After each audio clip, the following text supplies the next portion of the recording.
Students, आज के इस वीडियो लेक्चर में हम प्रैक्टिकल प्रॉब्लम सम नंबर 8 करेंगे। The balance sheet of Sahil and Nikhil who share profits in the ratio of 3:2 as on 31st March 2017। तो यहाँ पे 31st मार्च 2017 की बैलेंस शीट दी गई है साहिल एंड निखिल पार्टनर्स की, और उनका जो प्रॉफिट शेयरिंग रेशियो है, ओल्ड रेशियो इसको बोलेंगे हम, वो 3:2 का है। फिर यहाँ पे लायबिलिटीज के अंडर में क्रेडिटर्स दिया हुआ है, तो क्रेडिटर्स 60,000 दिया है। यहाँ पे अगर कोई अमाउंट में इंक्रीज डिक्रीज है तो उसके अकॉर्डिंगली ये जो क्रेडिटर्स उसमें चेंजेस आएगा, एंड फिर रीवैल्यूएशन अकाउंट में भी इफेक्ट दिखाना होता है हमको। तो हम देखेंगे कि टर्म्स में क्या दिया हुआ है। तो यहाँ पे नेक्स्ट जो कैपिटल्स दिया है साहिल एंड निखिल का, हम पार्टनर्स कैपिटल अकाउंट बनाएंगे, तो वहाँ पे बाय बैलेंस ब्रॉट डाउन करके उनके कैपिटल अकाउंट के अंडर में हम रिकॉर्ड करेंगे 80,000 एंड 1 लाख।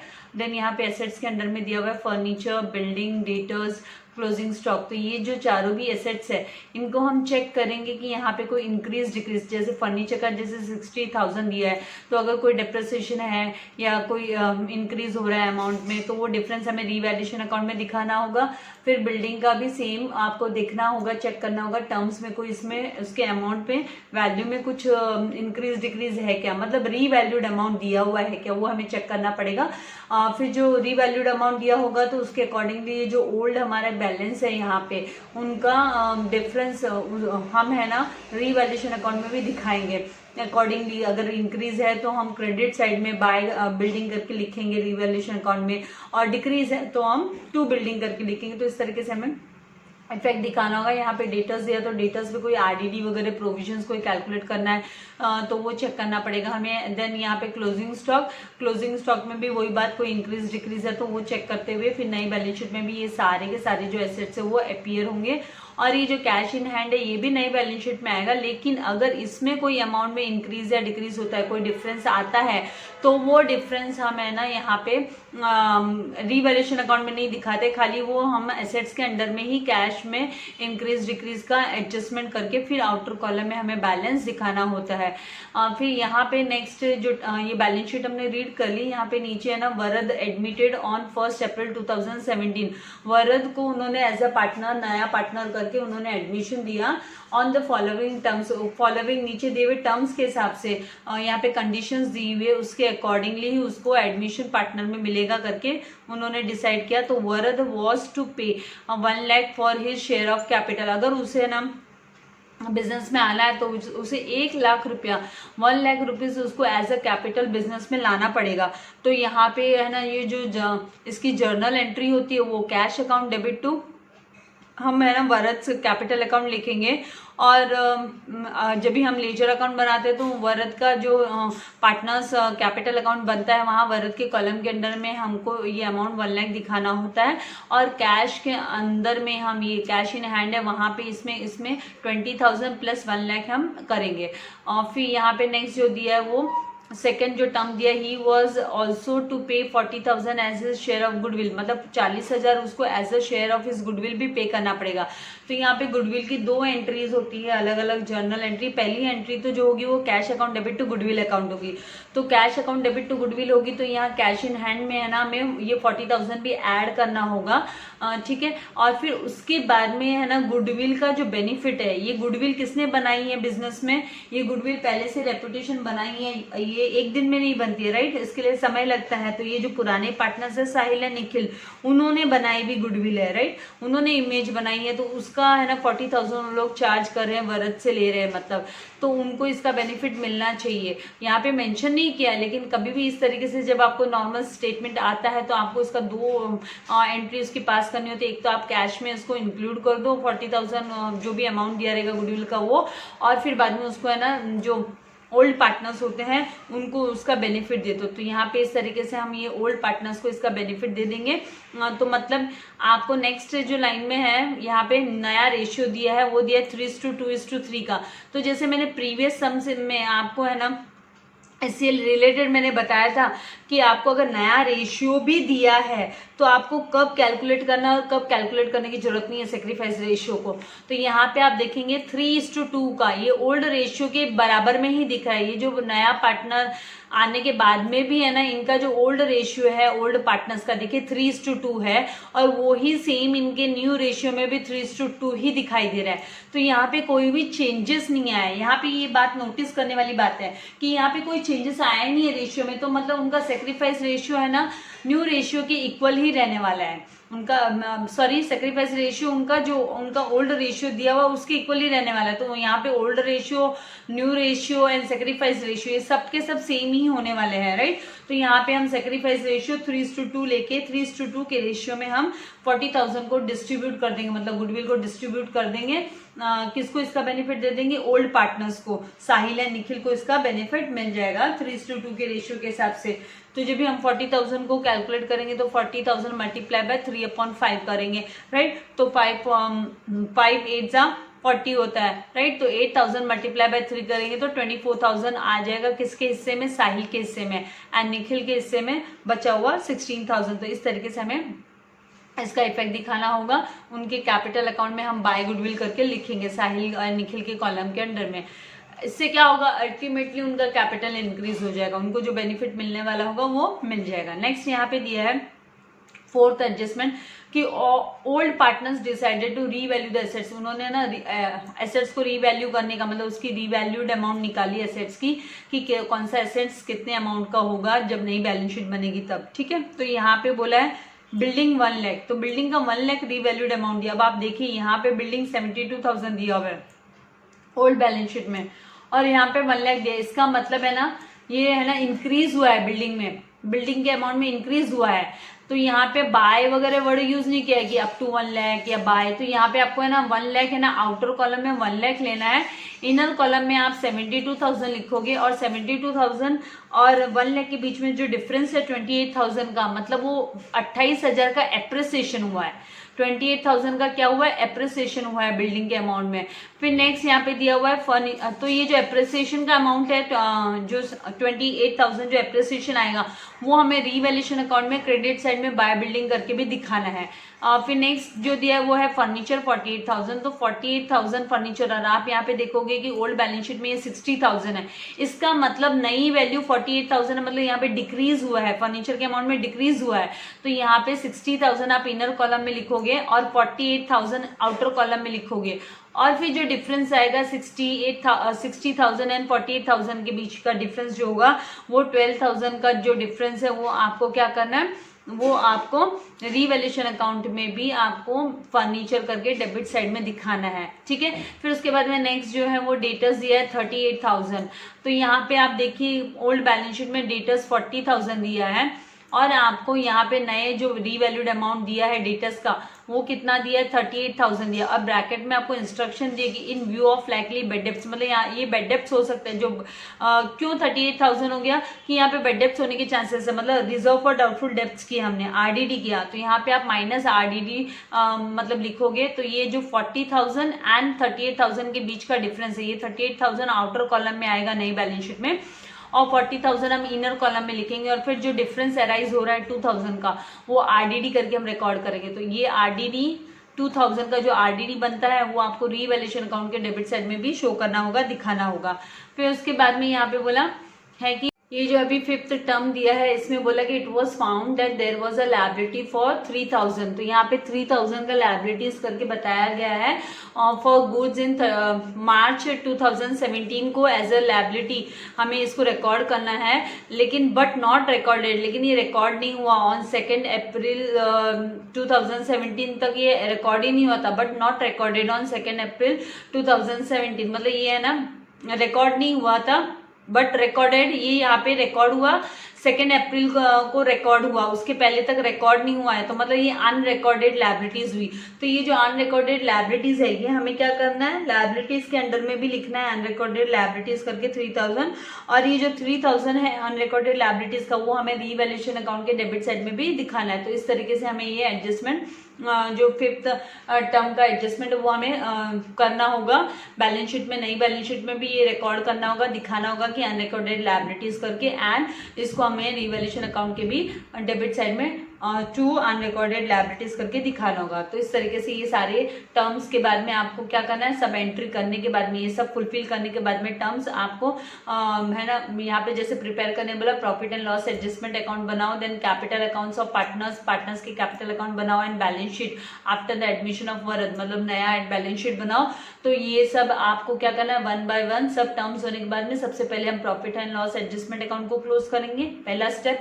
उसके बाद में हम वो जो प्रॉफिट या लॉस जो भी होगा वो कैपिटल अकाउंट्स में ट्रांसफर करेंगे पार्टनर्स के। उसके बाद जो पार्टनर्स के कैपिटल के बैलेंसेस है वो बैलेंस शीट में ट्रांसफर करने के बाद में हमको बैलेंस शीट क्लोज करनी है। तो इस तरीके से यहाँ पे ये सबको हमें सॉल्व करना है। तो मैंने आप लोगों के लिए फॉर्मेट रेडी रखा है। तो आइए हम लायबिलिटी साइड से स्टार्ट करते हैं एंटर करना। लायबिलिटीज के अंडर में सबसे पहले क्रेडिटर्स दिया हुआ है हमको, और जैसे हमने क्वेश्चन को रीड किया तो हमने देखा कि वहाँ पे कोई एडजस्टमेंट नहीं है क्रेडिटर्स पे, राइट, इंक्रीज डिक्रीज का। तो यहाँ पे लायबिलिटीज के अंडर में सबसे पहले हम कैपिटल्स के लिए स्पेस लीव कर देते हैं। तो कैपिटल अकाउंट्स लिख के एंड पार्टनर्स के नेम्स लिख के छोड़ देते हैं। तो यहाँ पे साहिल, निखिल एंड जो न्यू पार्टनर है वरद, इनके नेम्स लिख देते हैं। उसके बाद में नीचे यहाँ पे हम सन्ड्री क्रेडिटर्स, जो क्रेडिटर्स हमें दिया है वो क्रेडिटर्स हम लिख लेंगे इस तरीके से, और इसका जो अमाउंट है 60,000 वो आउटर कॉलम में इस तरीके से, ठीक है। उसके बाद में जो नेक्स्ट हमें कैपिटल्स दिया हुआ है, राइट, तो पहले आपको कैपिटल्स को, ये जो ओल्ड पार्टनर्स का कैपिटल, उनके पार्टनर्स कैपिटल अकाउंट हम बनाएंगे वहाँ पे बाय बैलेंस ब्रॉट डाउन करके। तो जब भी लायबिलिटीज के अंडर में आपको कैपिटल अमाउंट दिखाई देता है तो आपको क्रेडिट साइड आपको क्या करना है, credit side partners capital account के क्रेडिट साइड में उसको शो करना है। तो यहाँ पे बाय बैलेंस ब्रॉट डाउन करके हम लिख लेंगे इस तरीके से। और जो अमाउंट उनका दिया है वो 80,000 एंड 1 लाख रुपीज़। तो यहाँ पे 80,000 एंड निखिल का 1 लाख इस तरीके से रिकॉर्ड कर लेंगे। इसके बाद में जो नेक्स्ट हमें दिया है एसेट्स के अंडर में, तो एसेट्स के यहाँ से हम सबसे पहले एसेट्स के इसमें फर्नीचर को इनर कॉलम में लिखेंगे कि क्योंकि हमने टर्म्स को रीड किया है तो वहाँ पे फर्नीचर पे डेप्रिसिएशन कैलकुलेट करने बोला गया है। तो यहाँ पे इनर कॉलम में 60,000 हम रिकॉर्ड कर लेते हैं, 1 लाइन लीव करते हैं। नेक्स्ट जो दिया है बिल्डिंग के अमाउंट को लिख लेंगे और इनर कॉलम में लिखेंगे क्योंकि टर्म्स में हमें बोला है कि वहाँ पे इंक्रीज होने वाला है, एप्रिसिएशन है करके अमाउंट दिया है हमें, तो उससे हमें पता चल गया इंक्रीज हुआ है। देन द नेक्स्ट जो दिया है वो है डेटर्स है, ठीक है। तो डेटर्स में यहाँ पे हम जो यहाँ पे 40,000 दिया है वो डेटर्स का 40,000 हम रिकॉर्ड करेंगे इनर कॉलम में क्योंकि यहाँ पे आरडीडी आने वाला है, डिफरेंसेस आने वाले अमाउंट में। एंड देन हमें दिया हुआ है क्लोजिंग स्टॉक, तो क्लोजिंग स्टॉक का अमाउंट हम यहाँ पे क्लोजिंग स्टॉक करके रिकॉर्ड कर लेंगे एंड इस अमाउंट को हम डायरेक्ट आउटर कॉलम में दिखा देंगे बिकॉज इस पर कोई भी है ना एडजस्टमेंट नहीं है। तो यहाँ पे आउटर कॉलम में 48,000 जो अमाउंट दिया वो लिख लेंगे। और फिर जो नेक्स्ट दिया है कैश इन हैंड, तो यहाँ पे कैश इन हैंड, और हम ये अमाउंट अभी आउटर कॉलम में नहीं लिखेंगे, हम यहीं पे ना इसकी एडजस्टमेंट कर लेते हैं। तो इसका जो बैलेंस दिया हुआ है हमको बैलेंस शीट में वो 20,000 करके हम यहाँ रिकॉर्ड कर लेते हैं, ठीक है। फिर उसके बाद में जितना भी प्लस माइनस करना है यहीं पे हम कर लेंगे। अब यहाँ पे हम टर्म्स में आते हैं, तो टर्म्स में सबसे पहले है ना वरद ने कैपिटल लाया, राइट, वरद वॉज टू पे 1 लाख, तो मतलब उसने कैपिटल लाया, तो cash account debit to capital, तो यहाँ पे कैश में हम ऐड कर लेंगे 1 लाख उसने जो लेके आ रहे हैं। तो यहाँ पे 1 लाख लिख लेती हूँ मैं ऐड करके, ठीक है। और फिर आपको क्या करना है, बाय कैश करके पार्टनर्स कैपिटल अकाउंट के यहाँ पे बाय कैश अकाउंट करके आप एंट्री दिखाओगे कैश अकाउंट, और यहाँ पे आप वरद की कॉलम के अंडर में आप क्या करोगे, जो उसने 1 लाख रुपीज़ यहाँ पे लेके आया वो 1 लाख हम इस तरीके से रिकॉर्ड कर लेंगे। उसके बाद में नेक्स्ट जो टर्म्स में दिया है गुडविल को लेके कि ही हैज़ टू पे गुडविल, तो यहाँ पे पे करने बोला है, मतलब कैश वो लेके आया, कैश इन हैंड है तो मतलब कैश लाया है गुडविल का। तो यहाँ पे उसने जो 40,000 लाया है 40,000 हम रिकॉर्ड कर लेंगे इस तरीके से। और फिर इस 40,000 का हमको गुडविल का जो अमाउंट है उसको गुडविल को हमें किसे बेनिफिट देना है, ओल्ड पार्टनर्स को। तो यहाँ पे हम बाय गुडविल करके लिखेंगे पार्टनर्स कैपिटल अकाउंट के क्रेडिट साइड में बाय गुडविल अकाउंट, और जैसे मैंने आपसे कहा कि यहाँ आपको सेक्रीफाइस रेशियो निकालने की जरूरत नहीं, आप देखोगे कि नया रेशियो जो दिया है वो 3:2 है, मतलब पुराने पार्टनर का नया रेशियो भी 3:2 है एंड पुराने पार्टनर्स का है ना जो ओल्ड रेशियो वो भी 3:2 है। तो हम पहले प्रीवियस सम में भी ऐसा कर चुके हैं कि मैंने आपको दिखाया कि मतलब अगर उसमें कोई चेंज नहीं होता तो हमको वो सेम रेशियो लेना होता है। तो यहाँ पे हम 3:2 को ही सेक्रीफाइस रेशियो लेने वाले, राइट। तो आपको क्या करना है, 40,000 को आपको डिस्ट्रीब्यूट करना है ओल्ड पार्टनर्स को, राइट। आपको ओल्ड पार्टनर्स को डिस्ट्रीब्यूट करना है। तो यहाँ पे वर्किंग नोट करके हम गुडविल, तो गुडविल का जो अमाउंट है, गुडविल का जो 40,000 है उसका शेयर हम, तो यहाँ पे किस किस का हिस्सा है, तो Sahil share, Sahil's share in goodwill कितना है, तो 40,000 मल्टीप्लाई बाय हमें यहाँ इनका जो रेशियो 3:2 का है तो 3 हमें 5 करना है, ठीक है। तो फिर यहाँ पे 5 1 ज़ा 5, 5 8 ज़ा 40, तो 8 3 ज़ा 24 एंड 30 एज इट इज़ हमको लिख लेना है। तो 24,000 आया, ये 24,000 हुआ साहिल का। तो निखिल का कितना होगा, निखिल शेयर, तो उसका 40,000 आप वैसे नहीं लिखोगे तो आप डायरेक्ट ऐसे भी लिख सकते हो कि 8,000 तो 1 शेयर तो 8,000 हुआ, मल्टीप्लाई बाय 2 आप करोगे तो 16,000 आ जाएगा। इस तरीके से भी हम कर सकते हैं स्मार्टली। फिर से हमें 2/5 करके कैलकुलेट करके निकालेंगे जो हमें 8,000 है ना वो 1 पार्ट शेयर है, राइट। तो 8,000 मल्टीप्लाई बाय 2 किया तो 16,000, अगर आपको ऐसे कंफर्टेबल है तो। अदरवाइज आप फिर से है ना क्या करोगे, 40,000 मल्टीप्लाई बाय 2 क्या करेंगे हम 40,000, अगर आप कंफर्टेबल नहीं हो तो आप 40,000 मल्टीप्लाई बाय 2/5 करके ही कैलकुलेट करना, क्योंकि एरर नहीं आना चाहिए। तो 5 1 ज़ा 5 एंड 5 8 ज़ा 40 होता है, राइट। तो 8, अब आप देखोगे कि 8,000 मल्टीप्लाई बाय 2 आया तो ये इक्वल्स टू 16,000 ही उसका आंसर आने वाला है, राइट। और अगर आपको स्मार्टली वैसे कन्वीनियंट है तो आप उस तरीके से भी कर सकते हो। तो ये आपका इस तरीके से गुडविल, तो ये गुडविल का अमाउंट हमको बाय गुडविल करके इसका बेनिफिट हमें पार्टनर्स को दे देना है। तो यहाँ पे 24,000 साहिल के कॉलम के अंडर में एंड निखिल की कॉलम के अंडर में 16,000 हम इस तरीके से लिख लेंगे। उसके बाद में जो हमें दिए हुए हैं वो सारे रीवैल्यूड अमाउंट्स के बारे में है। तो बिल्डिंग को रीवैल्यूड किया गया है 1 लाख, तो आप बिल्डिंग के यहाँ पे आपने अमाउंट लिखा हुआ है ओल्ड बैलेंस शीट से हमने, तो यहाँ पे 1 लाख आउटर कॉलम में दिखा देते हैं। अब जो इन दोनों का जो डिफरेंस होगा, इन दोनों का आपको डिफरेंस है, राइट। इन दोनों का जो डिफरेंस है वो कितने का आता है, 28,000 का। तो ये जो 28,000 आप माइनस करोगे तो 28,000 का आएगा। 1 लाख माइनस 72,000 करोगे तो 28,000। तो ये एप्रिसिएशन हुआ, मतलब इंक्रीज हुआ बिल्डिंग के अमाउंट में। तो एप्रिसिएशन को ऑलवेज हम ऐड करते हैं, क्या करते हैं, प्लस करते हैं, तो एप्रिसिएशन। और इमीडिएटली इसका जो इफेक्ट है ना, हमें जो profit and loss adjustment account बनाने बोला है तो वहाँ पे हम क्रेडिट साइड में, क्योंकि है ना incomes and gains, profit and loss adjustment account क्या होता है, ये नथिंग बट नॉमिनल अकाउंट। तो नॉमिनल अकाउंट का रूल तो सब जानते हैं, debit all expenses and losses and credit all incomes and gains. तो ये इनका गेन ही हो गया ना, एक तरीके से फायदा हो गया। तो यहाँ पे आप बिल्डिंग करके और 28,000 लिख लोगे, इंक्रीज हुआ ना 28,000 का। फिर उसके बाद में आपको क्या करना है, जो नेक्स्ट दिया है यहाँ पे फर्नीचर 48,000 दिया, तो फर्नीचर के यहाँ पे आएंगे, आउटर कॉलम में आपको 48,000 रिकॉर्ड करना है, ठीक है, इस तरीके से। और फिर है ना इन दोनों का जो डिफरेंस आता है 60,000 माइनस 48,000। यहाँ पे देखो पहले कितनी थी फर्नीचर की वैल्यू 60,000, अब कितनी होगी 48, मतलब डिक्रीज आया। डिक्रीज होना मतलब डिप्रिसिएशन, डिक्रीज होना मतलब फॉल आया ना, प्राइस में डिक्रीज हो गया तो डिप्रिसिएशन। तो इन दोनों का जब आप डिफरेंस निकालते हो तो 12,000, तो यहाँ पे 12,000 आपको माइनस करने पे 48। तो इस तरीके से ये 12,000 का डिप्रिसिएशन आप profit and loss adjustment account के भी डेबिट साइड में 2 यहाँ पे ऐसे रिकॉर्ड कर लोगे कि 2 फर्नीचर अकाउंट, और डाउन एरो दिखा दो मतलब डिक्रीज हुआ, एप्रिसिएशन के लिए अपर एरो दिखा दो इंक्रीज हुआ, राइट। आपको कैसे सिंबॉलिकल वे में भी अगर समझ में आता है तो वो थोड़ा आपके लिए हिंट कि जितने भी एसेट्स डाउन वैल्यू होते हैं जिनके डिक्रीज होता है वो डेबिट साइड में, इंक्रीज होता है वो क्रेडिट साइड में। फिर जो नेक्स्ट अमाउंट दिया वो डेटर्स का दिया, वो आपको 38,000 डेटर्स दिया, तो आप डेटर्स के यहाँ पे आउटर कॉलम में 38,000, तो मतलब ये जो डिफरेंस आ रहा है वो 2,000 का आ रहा है। फिर डिफरेंस निकाला आपने, कैसे निकाला, ये आपका डिफरेंस है क्या, ये डिफरेंस है। ये पेंसिल से जो मैं लिख रही हूँ वो आपको एग्जाम में लिखना नहीं है, मैं आपको समझाने के लिए खाली लिख रही हूँ, ठीक है। तो ये जो डिफरेंस है, क्योंकि यहाँ पे और कुछ कैलकुलेशन नहीं कर रहे हो आप, तो ये 40,000 माइनस 38,000 करते तो 2,000 का डिफरेंस आता, तो ये माइनस होने पे आया ना, तो मतलब यहाँ पे ये क्या हो गया, यहाँ पे उसमें बोला भी in view of likely to bad debts, तो यहाँ पे RDD रिजर्व फॉर होने के चांसेस है, तो ये RDD हो गया।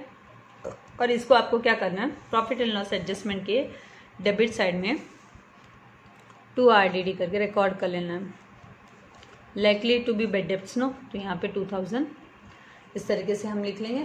और उसके बाद में जो दिया है कि it was found that liability for 3,000 unrecorded liabilities, तो अनरिकॉर्डेड लायबिलिटीज़ को आपको क्या करना है, लायबिलिटीज़ के अंडर में भी लिख लेना है। इसको रिकॉर्ड नहीं होता है, 2 तारीख को रिकॉर्ड हुआ, 2 अप्रैल को, तो मतलब अनरिकॉर्डेड लायबिलिटीज़ करके रिकॉर्ड करना पड़ेगा 3,000 लायबिलिटीज़ के अंडर में, एज वेल एज ये लायबिलिटीज़ है, इसके लिए आपको प्रॉफिट एंड लॉस एडजस्टमेंट में भी अनरिकॉर्डेड लायबिलिटीज़ होती है, अनरिकॉर्डेड एसेट्स होते हैं, तो उनको हम profit and loss adjustment account में दिखाते हैं, राइट। तो यहाँ पे अनरिकॉर्डेड लायबिलिटीज़ है ना, प्रॉफिट एंड लॉस एडजस्टमेंट के डेबिट साइड आएगी। अगर कोई एसेट अनरिकॉर्डेड होता तो हम क्रेडिट साइड में दिखाते उसको, ठीक है। तो यहाँ पे इस तरीके से 3,000 आप यहाँ रिकॉर्ड कर दोगे। अब इसके बाद आपको क्या करना है, सारा हो गया, सारे एडजस्टमेंट्स वगैरह टर्म्स आपने लिख लिए। अब सबसे पहले आप क्या करेंगे, profit and loss adjustment account को क्लोज करेंगे। तो यहाँ पे देखोगे आपकी ये 28,000 हो रहा है, और इनका टोटल कितना होता है, यहाँ पे 17,000 होता है, इनका टोटल होता है 17,000, राइट। तो मतलब आपका क्रेडिट साइड मोर है, मतलब प्रॉफिट हो रहा है, गेन हो रहा है, राइट। तो आप यहाँ पे टोटल कॉलम के यहाँ पे 28,000, तो सेम आप डेबिट साइड के टोटल के यहाँ पे भी 28,000 लिखोगे इस तरीके से।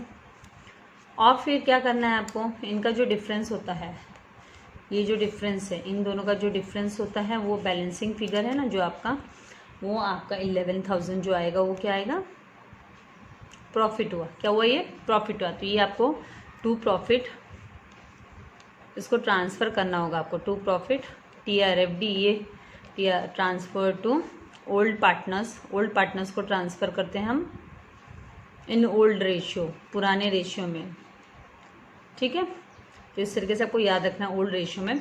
तो यहाँ पे फिर आपको, क्योंकि ये पहले से एग्रीमेंट बना हुआ था ना इन दोनों के बीच, तो वो ही चलेगा ना, पुराने चीज़ों को लेके तो पुराना वाला एग्रीमेंट वाला ही वैल्यू, पुराना वाला जो सेक्रीफाइस रेशियो है, मतलब प्रॉफिट एंड लॉस वाला रेशियो वही चलेगा। तो यहाँ पे 3:2 का रेशियो था, तो 3:2 के रेशियो में, राइट। तो यहाँ पे आप 11,000 का अभी यहाँ पे वर्किंग नोट में आप प्रॉफिट डिस्ट्रीब्यूशन करोगे ना 11,000।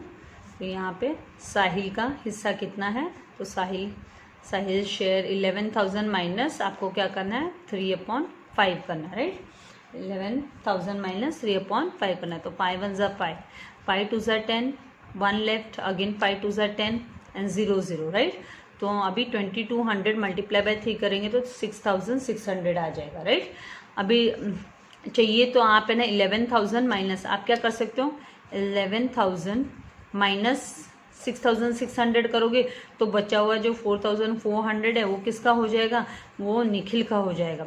अगर आप ऐसे कंफर्टेबल नहीं हो, 99% तो होंगे कंफर्टेबल, फिर भी ऐसे नहीं हो तो फिर निखिल का आपको कैसे करना है, निखिल शेयर मतलब 11,000 मल्टीप्लाई बाय 2/5, तो 5 1 ज़ा 5 एंड 5 22 ज़ा 110, ठीक है। और ये 2 zeros, तो यहाँ पे 4,400 यही आने वाला है, ठीक है। तो इस तरीके से there are numerous ways to find out, right. तो यहाँ पे आपका 6,600 यहाँ पे रिकॉर्ड करोगे और यहाँ पे 4,400 लिख लोगे। अब ये बैलेंसेस आपको कहाँ ले जाना है, इनके इनके पार्टनर्स कैपिटल अकाउंट में ले जाना है। तो यहाँ पे पार्टनर्स कैपिटल अकाउंट के क्रेडिट, ये प्रॉफिट है इसलिए हम क्रेडिट कर रहे हैं, लॉस होता तो हम डेबिट करते थे। प्रॉफिट एंड लॉस एडजस्टमेंट लिख लोगे। प्रॉफिट एंड लॉस कहाँ से आया है, तो profit and loss adjustment account के यहाँ से आया, क्योंकि जो जर्नल एंट्री होती है वो होती है profit and loss adjustment account debit to partners capital account, right. तो ये क्या है, ब्रैकेट में लिख लो, ये प्रॉफिट, तो मतलब क्रेडिट साइड में सब प्रॉफिट आता है, ठीक है। तो यहाँ पे 6,600 और यहाँ पे आप 4,400 इस तरीके से लिख लोगे। अब आपको क्या करना है, अब पार्टनर्स कैपिटल को क्लोज डाउन करना है, नेक्स्ट आपका क्लोजिंग के जो क्लोज डाउन करने के स्टेप्स होते हैं वो क्या होते हैं, सबसे पहला रिवैल्यूएशन को क्लोज करो, मतलब प्रॉफिट एंड लॉस एडजस्टमेंट को क्लोज करो, फिर पार्टनर्स कैपिटल या करंट अकाउंट बनाया तो उसको क्लोज करो, और फिर आपको जाना होता है बैलेंस शीट पे, ठीक है। अब इसको 0 0 6 4 प्लस 6 कितना होता है 10, right, carry over 1 1 plus 8 9 9 plus 2 11, तो 1,10,600 आया।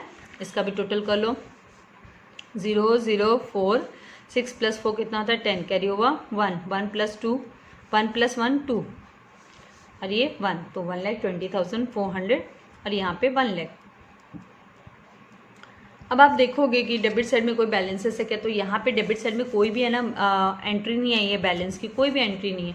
तो मतलब ये आप क्या करोगे, टोटल कॉलम में पहले वो तो अमाउंट सारा लिख लो, जो क्रेडिट साइड के टोटल कॉलम में हमने लिखा है, यहाँ पे टोटल कॉलम में लिखा है वो सारा अमाउंट यहाँ पे हमको रेस्पेक्टिव पार्टनर के टोटल अमाउंट को उनके कॉलम के अंडर में लिख लेना है, ठीक है। 1,20,400 एंड उसका वरद का नए पार्टनर का 1 लाख, इस तरीके से लिख लें।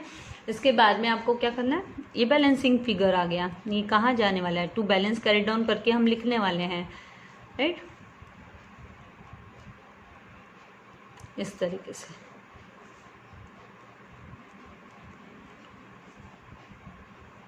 और इसको क्या लिखेंगे हम, टू बैलेंस कैरी डाउन। ये कहाँ पे लिखेंगे, अब ये वाले कैरी डाउन अमाउंट को कहाँ ले जाना होता है हमको, लायबिलिटीज़ के अंदर कैपिटल हम जहाँ लिखते हैं वहाँ ले जाएंगे इस तीनों अमाउंट।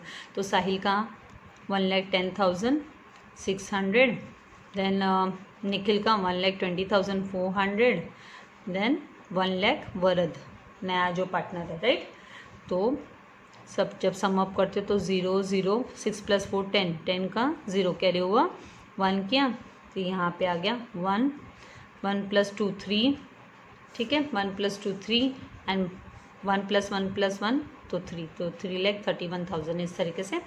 अब आपको क्या करना है, लायबिलिटीज़ को थोड़ी अमाउंट दिख रहा है ना, लायबिलिटीज़ को पहले आप क्या करना, पेंसिल से क्लोज करके दिखना कभी भी, ठीक है।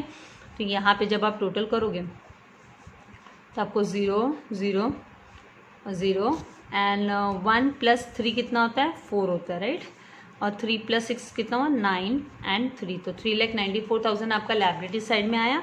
तो अभी सेम आपका एसेट साइड में भी तो चेक करना है। तो यहाँ पे आप देखोगे कि सारे बैलेंसेस बाहर लिए हैं क्या, माइनस करके आपको देखना है, माइनस प्लस जो भी करना था। तो यहाँ पे ये सारे अमाउंट ले लिए। अभी तक हमने कैश का क्लोज डाउन नहीं किया, तो कैश को क्लोज डाउन करते हैं। यहाँ से कोई पेमेंट तो हुआ नहीं कैश बैलेंसेस में, राइट। तो यहाँ पे 20,000 प्लस 1 लाख 1,20,000 प्लस 40 कितना हुआ 1,60,000। तो 1,60,000 पहले आउटर में लिख लो। अब आप सम अप करो। अगर कभी कहाँ अमाउंट में डिफरेंसेस आता है ना, तो आपने चेक करना है कि कोई अमाउंट आपने बाहर लिया है कि नहीं लिया है, राइट। तो इस तरीके से हो जाता है कभी एरर, तो उस पर ध्यान देना है कि आप ने कहाँ पे अमाउंट बाहर नहीं लिया होगा। तो ये सब आपको नज़र घुमानी होती है। वैसे प्रैक्टिस से सब आ जाता है। 0 0 0। अभी देखिए 8 प्लस 8 कितना होता है, 8 प्लस 8 16, 16 प्लस 8 तो 24, 24 का 4 कैरी हुआ 2, 2 प्लस 4 6, 6 प्लस 3 कितना होएगा 9, राइट। 9 प्लस 4 13, 13 प्लस 6 कितना होएगा 19, 19 का 9 कैरी हुआ 1, 1 प्लस 1 2, 2 प्लस 1 3, तो 3,94,000 इस तरीके से आपका ये बैलेंस यहाँ पे एसेट साइड में भी अमाउंट टोटल कॉलम में ये आ जाएगा। तो इस तरीके से आपकी बैलेंस शीट है वो क्या हो गई, टैली हो गई। सेम अमाउंट आ गया मतलब टैली हो गई, तो बैलेंस शीट टैली हो गई, मतलब आपका सम भी 99.99% आप सिस्टमेटिकली करते हो तो वो एकदम करेक्ट ही होता है। तो यहाँ पे ये आपका सम जो प्रैक्टिकल प्रॉब्लम नंबर 8 हमने सॉल्व किया। नेक्स्ट वीडियो लेक्चर में हम प्रैक्टिकल प्रॉब्लम नंबर 9 सॉल्व करेंगे। इस प्रॉब्लम सम से रिलेटेड अगर आपको कोई भी डाउट हो तो आप मुझे कमेंट बॉक्स में लिख सकते हो, और वीडियो को लाइक करना मत भूलिएगा। अगर अभी तक आपने चैनल को सब्सक्राइब नहीं किया तो प्लीज़ चैनल सब्सक्राइब कीजिए एंड चैनल लिंक अपने फ्रेंड्स के साथ भी शेयर कीजिए, बिकॉज ये this is very tough and crucial time कि हमारा सब ऑनलाइन सिस्टम चल रहा है, राइट। तो कहाँ कहाँ पे नोट्स नहीं पहुंच पा रहे हैं, बच्चों को इजी नहीं हो पा रहा है सिस्टम, तो आप अपने फ्रेंड्स के साथ भी शेयर कीजिएगा लिंक को। And thank you very much. God bless you all dear students.